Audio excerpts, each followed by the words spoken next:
Pangan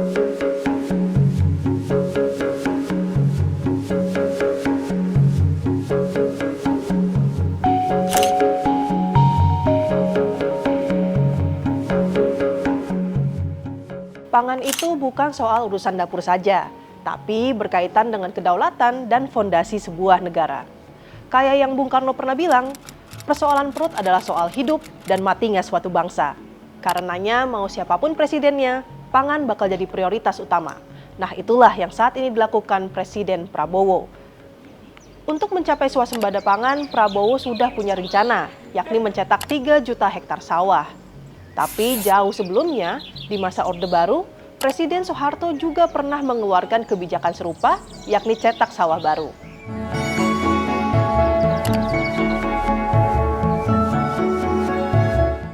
Lalu apa sih yang membedakan proyek cetak sawah baru Soeharto dengan Prabowo?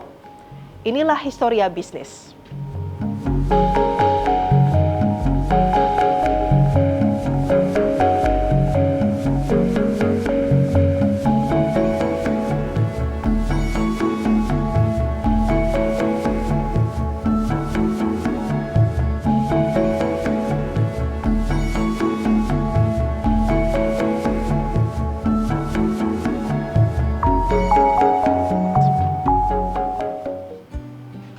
Pada awal dekade 90-an, tepatnya 1991, Presiden kedua Indonesia Soeharto menggagas program pencetakan sawah baru.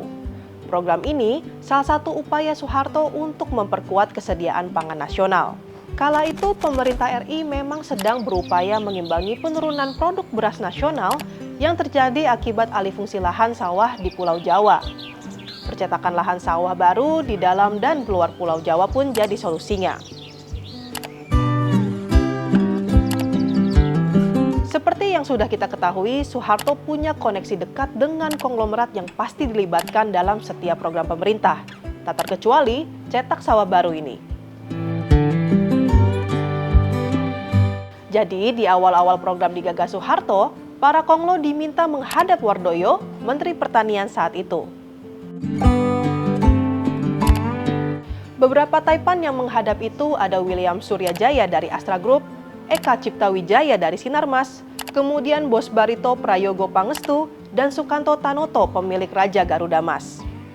Selain mereka, sebenarnya saat itu Lim Siolong, pemilik Salim Group, dan Burhan Urai Bos Jayanti Group juga telah menyatakan kesiapannya. Tapi kedua konglo itu belum juga menemui mentan Wardoyo. Pertanyaannya, kalau sawah dikuasai para konglomerat, bagaimana petani bisa untung? Nah, dulu skemanya seperti ini. Mulanya Faisal Kasrino, Kepala Biro Perencanaan Deptan saat itu diminta membentuk perusahaan inti rakyat pangan atau Pirpangan.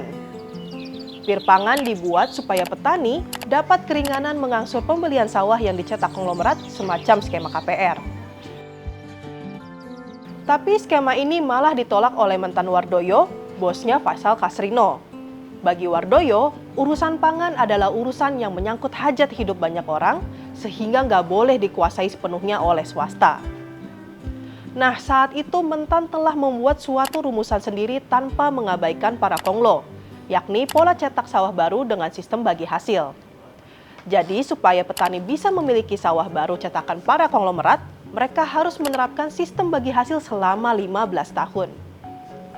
Kemudian sebanyak 30% dari produksi usaha tani tersebut akan digunakan petani untuk menutupi kredit pembelian sawah. Sebagai informasi, diperkirakan biaya yang dibutuhkan untuk mencetak 1 hektar sawah siap tanam pada masa itu mencapai 10 juta rupiah.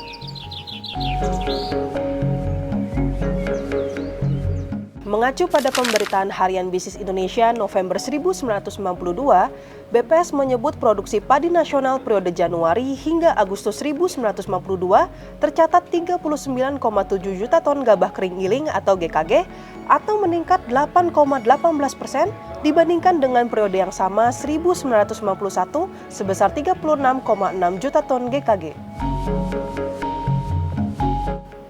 Selain itu, luas panen periode itu juga meningkat 8,2% menjadi 9,08 juta hektar dibandingkan dengan periode yang sama tahun sebelumnya seluas 8,3 juta hektar.